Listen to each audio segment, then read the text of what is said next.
Bonjour, mon nom est Marie-Isabelle, artiste en beauté. Aujourd'hui, j'ai choisi de vous parler du maquillage permanent parce que plusieurs personnes se posent des questions au sujet de la dermopigmentation, qui est le maquillage permanent. Et c'est ce quoi je vais répondre à vos questions aujourd'hui. En fait, le maquillage permanent, c'est l'introduction dans le derme de une ou plusieurs aiguilles avec le pigment colorique qui est fait à cet effet. À noter aussi que les aiguilles sont toujours à usage unique. La durée de vie d'un maquillage permanent peut varier selon les habitudes solaires des clientes. Il y a aussi l'implantation qui peut être trop en surface, le choix du pigment, la qualité des pigments.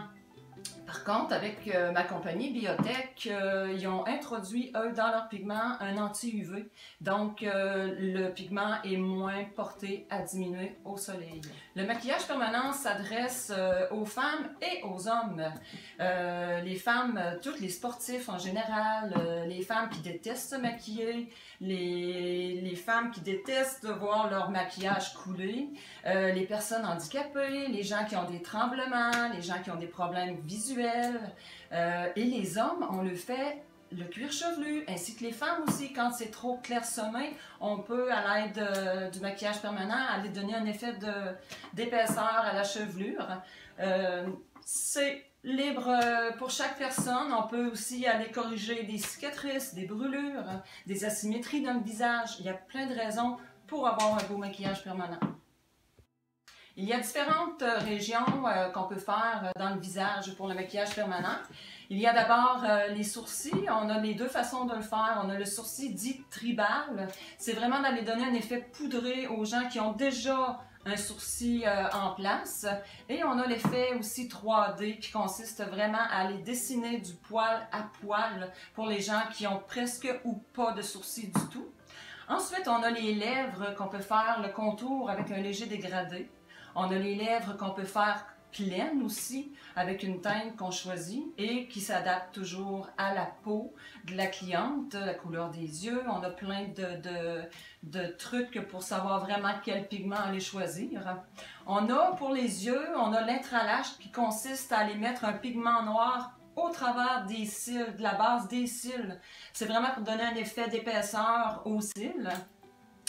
Et on a aussi le eyeliner que tout le monde connaît en faisant une ligne au-dessus de l'œil. Et je dois vous aviser que chaque maquillage permanent qu'on fait, là on fait toujours un dessin avant sur notre cliente pour vraiment déterminer la couleur et la forme. Et la cliente doit vraiment approuver le dessin qu'on fait avant de commencer à faire le maquillage permanent. C'est très très important. Aujourd'hui, ma cliente, j'avais déjà fait un maquillage permanent, un sourcil 3D.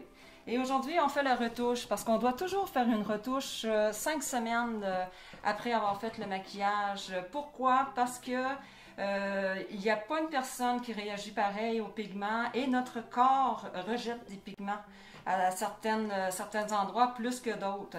Alors, on se doit vraiment, pour tout le maquillage permanent, refaire une retouche après 5 semaines pour vraiment aller ajuster nos couleurs, notre dessin, c'est primordial. De toute façon, quand on fait la consultation avec la cliente, on remplit un questionnaire médical et habitudes de maquillage et la personne est au courant qu'on doit faire une retouche après 5 semaines et c'est compris dans le prix total du maquillage permanent.